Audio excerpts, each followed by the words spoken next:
से भी बहुत से लोग ऐसे होंगे जो गांव से बिलोंग करते हैं, और अगर आप में से कुछ लोग गांव से बिलोंग करते हैं तो वो ये चीज अच्छे से जानते होंगे कि गांव में भरने वाले मेले आज भी बड़ी धूमधाम से भरे जाते हैं।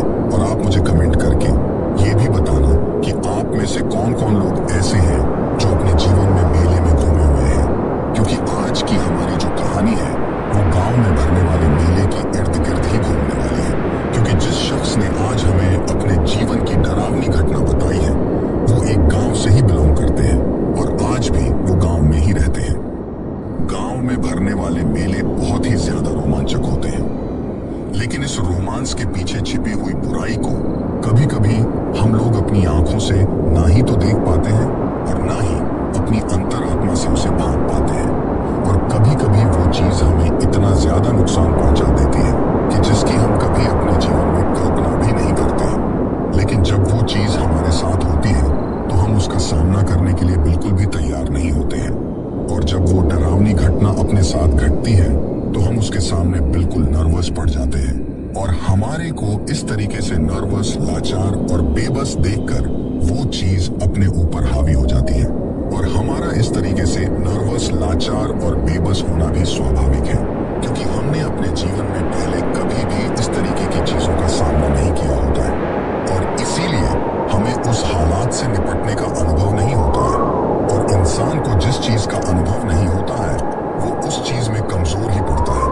तो आज की कहानी जिस शख्स ने हमें भेजी है उसके साथ भी एक ऐसी ही डरावनी घटना हुई थी, जिसको मैं आज कहानी के रूप में आप लोगों के सामने प्रस्तुत करने जा रहा हूं।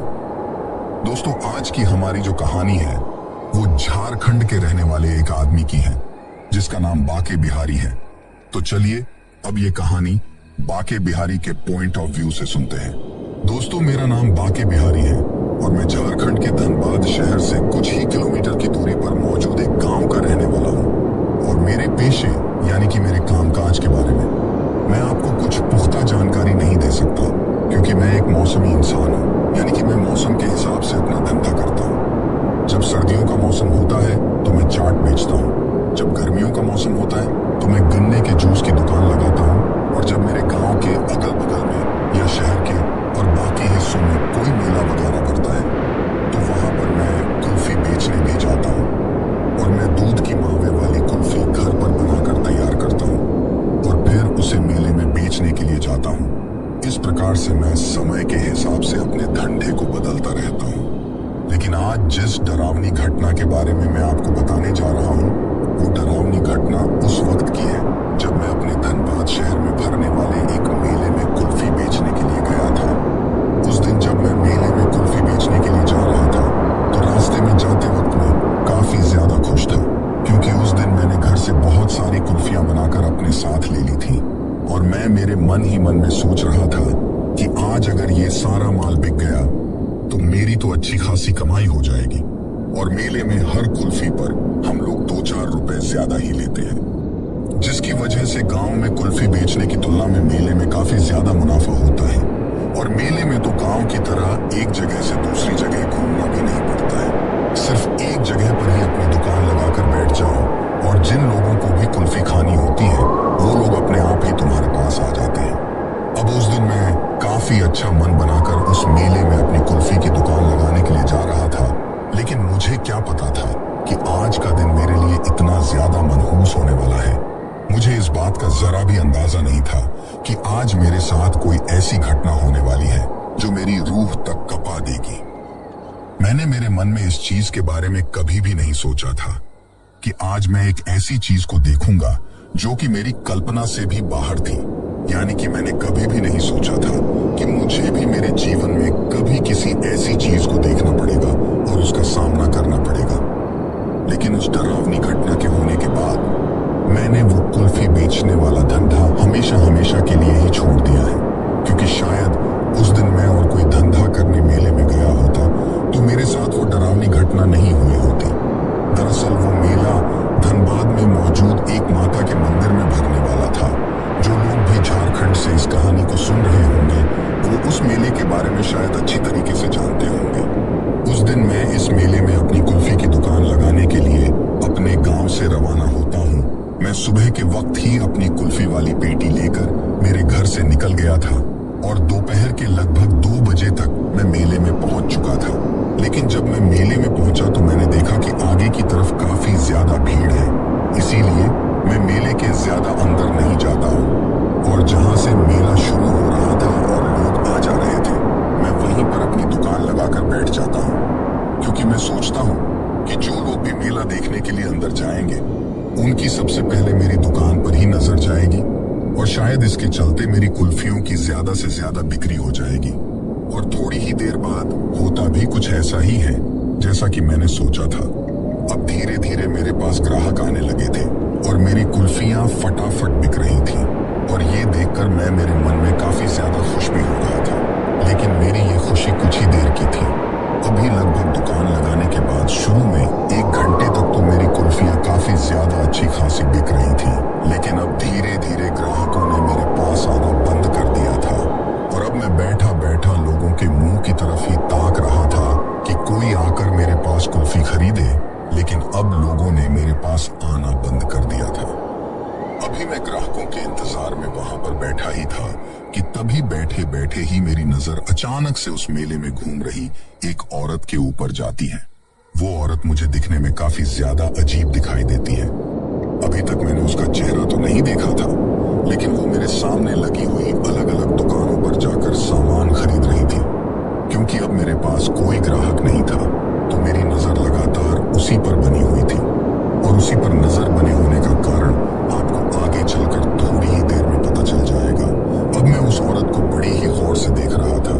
वह औरत अलग अलग लगी हुई दुकानों पर जाकर सामान को देख रही थी, लेकिन वो किसी भी दुकान से कुछ भी सामान नहीं खरीद रही थी। बस वो किसी दुकान पर जाती थी और सामान को उठाकर उसे काफी देर तक इधर से उधर देखती थी और फिर उसे वापस रखकर अगली दुकान की तरफ बढ़ जाती थी। और उस पूरे मेले में वो सबसे अलग ही दिख रही थी। उसके सबसे अलग दिखने का कारण ये था कि उसकी जो कदकाठी थी वो बिल्कुल भी किसी औरत की तरह नहीं लग रही थी, यानी कि उसका शरीर किसी मर्द की तरह लग रहा था। उसकी लंबाई आमतौर पर औरतों की जितनी लंबाई होती है उससे ज्यादा थी और उसका शरीर भी बहुत ज्यादा भारी लग रहा था, बिल्कुल किसी पहलवान की तरह। दिखने में वो औरत मोटी बिल्कुल भी नहीं लग रही थी, लेकिन उसकी तो वह जो शरीर की बनावट थी वो ही किसी बड़े मर्द पहलवान की तरह लग रही थी। उसने छनिया चोली पहन रखा था और जब मेरी नजर उसके पैरों की तरफ जाती है तो मैं देखता हूँ कि उसने अपने पैरों में बड़े बड़े कड़े पहन रखे थे और उसी तरह के कड़े उसने अपने हाथों में और एक बड़ा सा कड़ा अपने गले में भी पहन रखा था। पैरों में किसी मर्द की तरह जूतियां पहन रखी थी। अब वो दूसरी तरफ की लाइन की सभी दुकानों पर सामान देखते देखते अब मेरी तरफ वाली लाइन में बाकी की दुकानों पर सामान देखते देखते मेरी तरफ ही आ रही थी। जब उसने मेरी तरफ की लाइन की दुकानों में सामान देखना शुरू किया तो उस वक्त मुझे उसका चेहरा नजर आता है और मुझे उसका चेहरा दिखने में काफी ज्यादा अजीब सा लग रहा था। उसके चेहरे को देखकर मैं सोचता हूँ कि ये किस तरह की औरत है, क्योंकि किसी औरत के चेहरे की इस तरह की बनावट मैंने पहली बार देखी थी। जब मैंने उसके चेहरे को देखा तो वह औरत मुझे सिर्फ शरीर से ही नहीं बल्कि चेहरे से भी बिल्कुल किसी मर्द की तरह लग रही थी।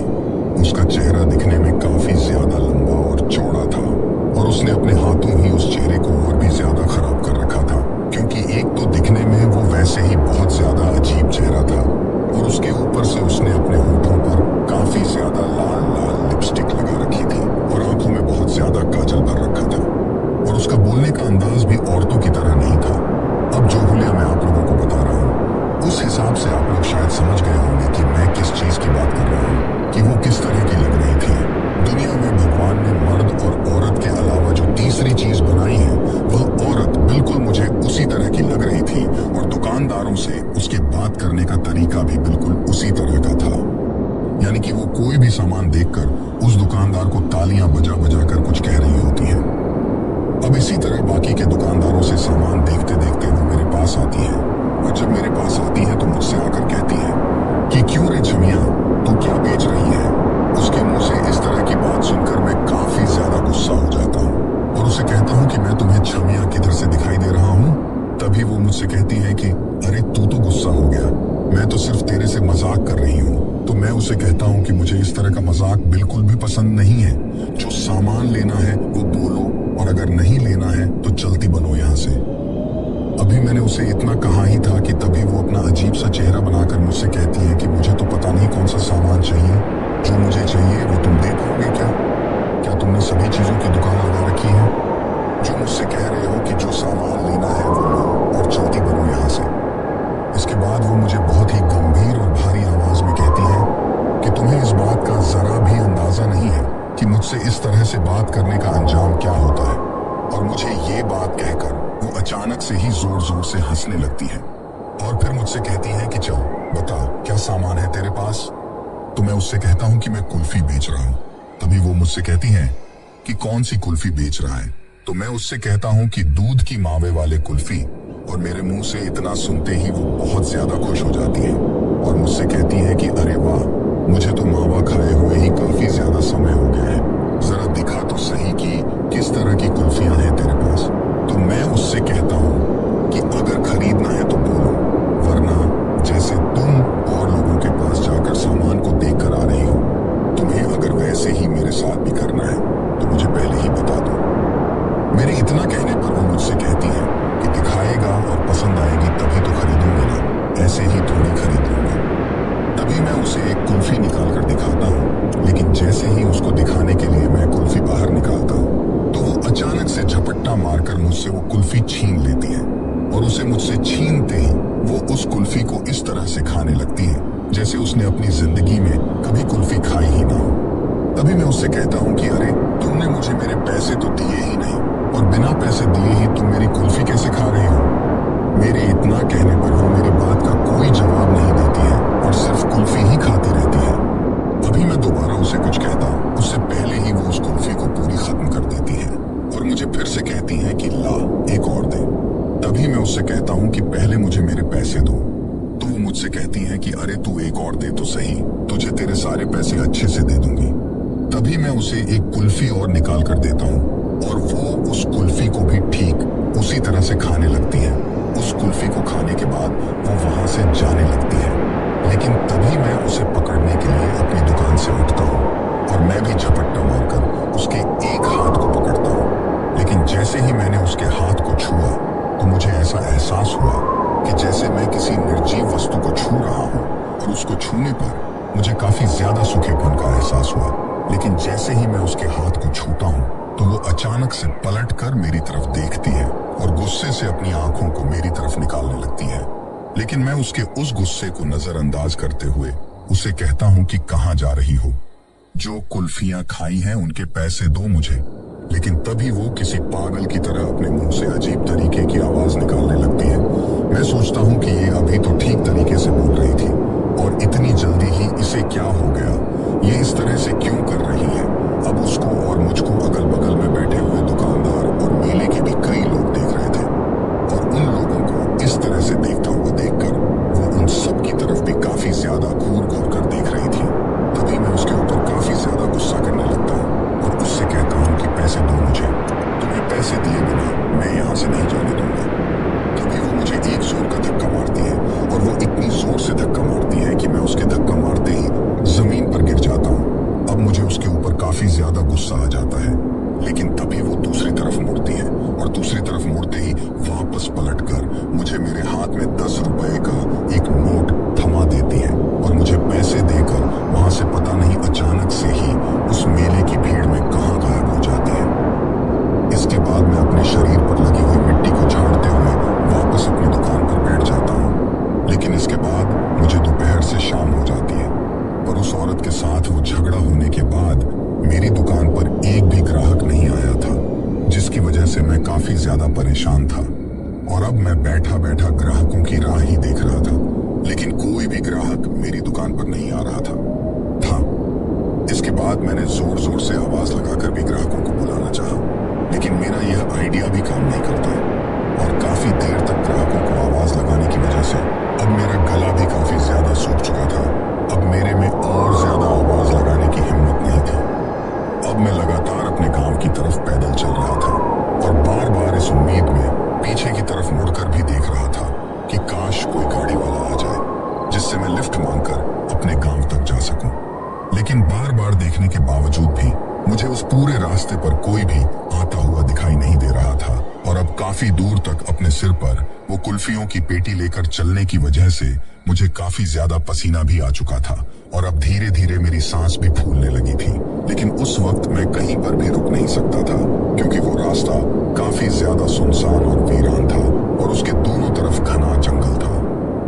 अभी मैं अपने कदमों को आगे की तरफ बढ़ाते हुए चल ही रहा था कि तभी मुझे मेरे कानों में एक आवाज सुनाई देती है और जब मैं चलते चलते ही उस आवाज को गौर से सुनता हूँ तो वह आवाज मेरे पीछे से आ रही थी। इसके बाद जब मैंने और भी ज्यादा गौर से उस आवाज को सुना तो वह आवाज किसी मोटरसाइकिल की आवाज यानी कि बाइक की आवाज की तरह सुनाई दे रही थी।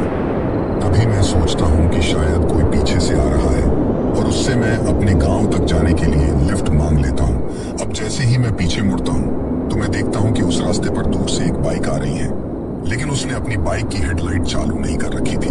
वो जो कोई भी था वो अंधेरे में ही बाइक को चलाते हुए आ रहा था और जब वो मेरे थोड़ा करीब आता है तो मुझे दिखाई देता है कि कोई बहुत ही बड़ा और पहलवान की तरह दिखने वाला आदमी उस बाइक को चला रहा था और जब थोड़ा और करीब आता है तो मुझे दिखाई देता है कि उसने किसी औरत की तरह के कपड़े पहन रखे हैं। तभी मैं दूर से ही उसे रुकने के लिए हाथ दे रहा था, यानी कि उसे रुकने के लिए हाथ से इशारा कर रहा था और एकटक उसकी तरफ एक उम्मीद की नजर से देखे जा रहा था।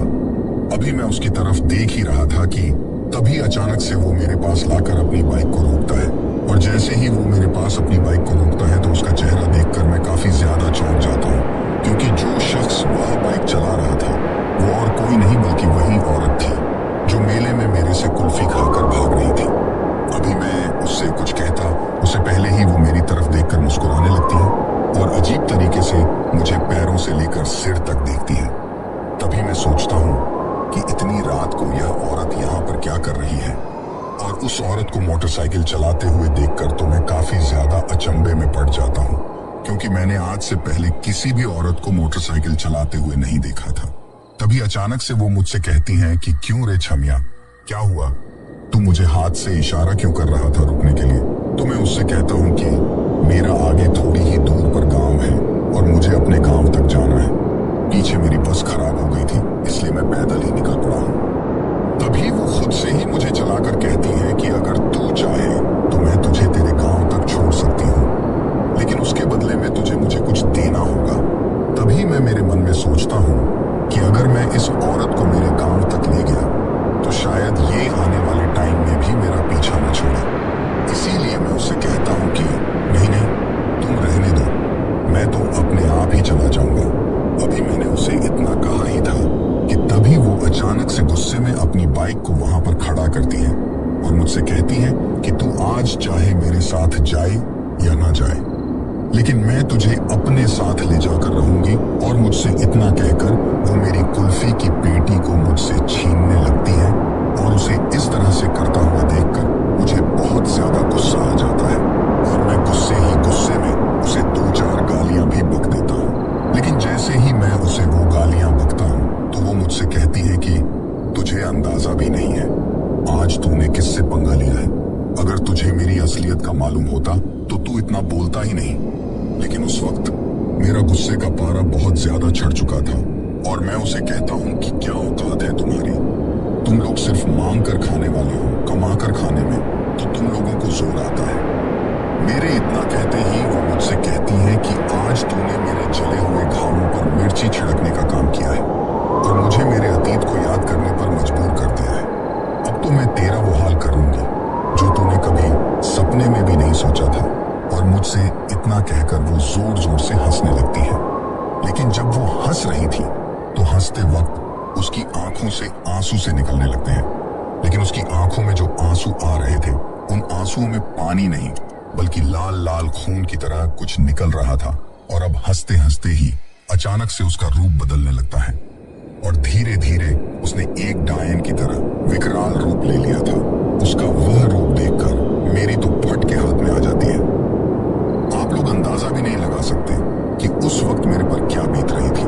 आप खुद ही सोचिए कि इतनी रात को अगर आप किसी सुनसान और घने जंगल से घिरे हुए एक रास्ते के ऊपर हैं और अगर आपका किसी ऐसी डरावनी चीज से सामना हो जाए तो आप उस वक्त किस हालत में होंगे इसकी आप कल्पना भी नहीं कर सकते। उसका वो विकराल और डरावना रूप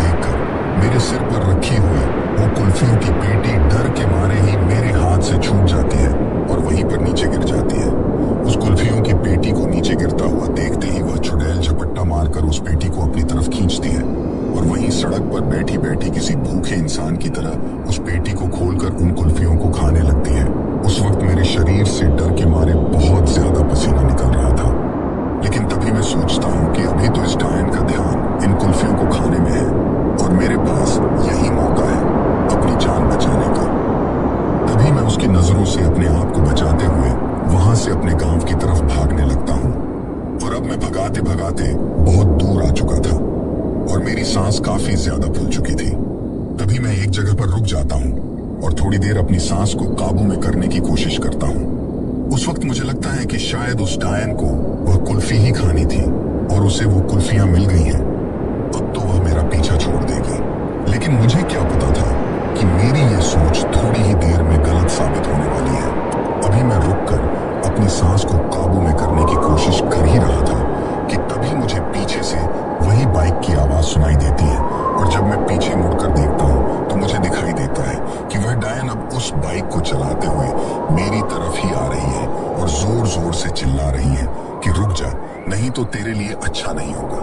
तभी मैं सोचता हूँ कि अगर आज मैं यहाँ पर रुक गया तो ये मुझे जान से मार देगी और अब मैं अपनी जान को बचाने के लिए वहां से फिर से उस डायन के आगे आगे ही भागने लगता हूँ। लेकिन एक इंसान भला मोटरसाइकिल से तेज कैसे भाग सकता है, और मेरे साथ भी कुछ वैसा ही हुआ। थोड़ी ही देर में वह डायन मेरे काफी ज्यादा करीब आ जाती है, लेकिन उसे अपने इतना करीब आते हुए देखकर भी मैं नहीं रुकता हूँ और मैं बदहवास होकर उसके आगे आगे ही भागता रहता हूँ। तभी वो अपनी मोटरसाइकिल की एक जोरदार टक्कर मुझे मारती है और उसके टक्कर मारते ही मैं सड़क के आगे फिसलता हुआ जाकर गिर जाता हूँ, जिसकी वजह से मैं कई जगहों पर से छील भी जाता हूँ।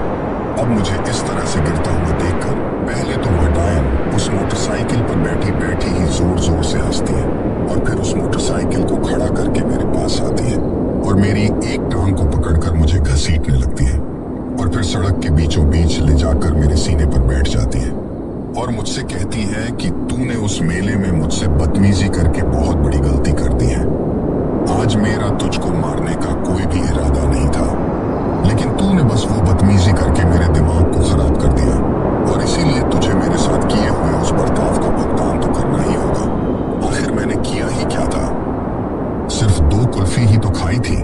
सिर्फ उन 2 कुल्फियों के लिए तूने मेरी इतनी ज्यादा इज्जत खराब की। तुझे क्या लगता है हम लोगों की कोई इज्जत नहीं होती? तभी मैं उसे अपने मुंह से तो कुछ नहीं कह पा रहा था, लेकिन मैं डर के मारे इतना ही कर पाया था कि मैंने अपने दोनों हाथ उसके आगे जोड़ लिए और मुझे इस तरह से अपने हाथों को जोड़ता हुआ देखकर वो मुझसे कहती है कि हाथ जोड़ने से कुछ नहीं होगा, तुझे तो अब अपनी जान से हाथ धोने ही पड़ेंगे। उसकी यह बात सुनकर मैं बहुत ज्यादा घबरा जाता हूँ और मुझे लगता है कि शायद यह मेरे जीवन का अंतिम पल है। अब मैं मेरे जीवन के अंतिम पलों में भगवान को याद करने लगता हूँ और मन ही मन भगवान से प्रार्थना करने लगता हूँ कि हे भगवान, अगर तू वास्तव में इस दुनिया में अपना अस्तित्व रखता है तो मेरे लिए ना सही लेकिन मेरे घर वालों के लिए, मेरे बच्चों के लिए मुझे इस डायन के चंगुल से बचा ले, क्योंकि आज अगर मुझे कुछ हो गया तो मेरा तो पूरा परिवार ही बर्बाद हो जाएगा और मेरे अंदर इतनी ताकत नहीं है कि मैं इस डायन का सामना कर सकूं। अभी मैं मन ही मन भगवान से यह प्रार्थना कर ही रहा था कि तभी अचानक से उस सड़क के दोनों तरफ जो घना जंगल था उसमें से एक बड़ा सा पेड़ अपने आप ही टूटकर उस पेड़ का तना उस डायन के सिर पर आकर गिरता है और वह डायन वहीं पर उस पेड़ के नीचे दब जाती है, लेकिन मेरे ऊपर उस पेड़ के गिरने का कुछ भी असर नहीं होता है। तभी मैं मन ही मन सोचता हूँ कि शायद यह भगवान का ही कोई करिश्मा है जिसने आज मुझे अपनी जान बचाने का एक मौका दिया है।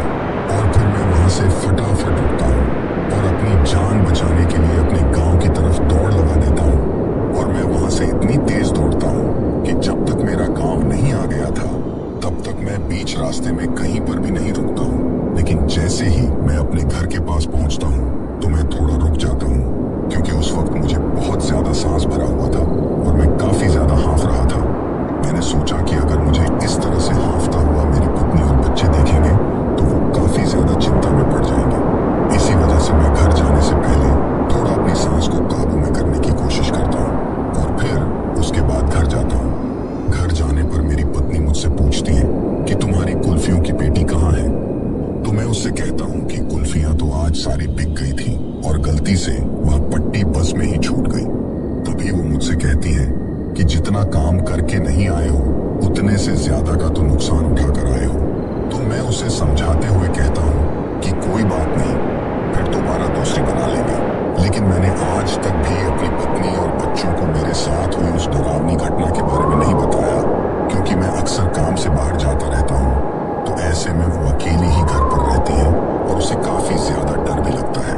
अगर उसे इन सब के बारे में पता चलता तो ना ही तो उस दिन के बाद वो मुझे कहीं बाहर काम पर जाने देती और ना ही खुद कभी अकेली घर पर रह पाती। लेकिन उसे घटना के होने के बाद दूसरे दिन ही मैं सुबह नहा धोकर अपने गांव के मंदिर में जाता हूं और भगवान को प्रसाद चढ़ाता हूं और उन्हें मेरी जान बचाने के लिए शुक्रिया अदा करता हूं। तो दोस्तों, ये थी हमारी आज की कहानी। कहानी आपको कैसी लगी कमेंट बॉक्स में कमेंट करके जरूर बताना।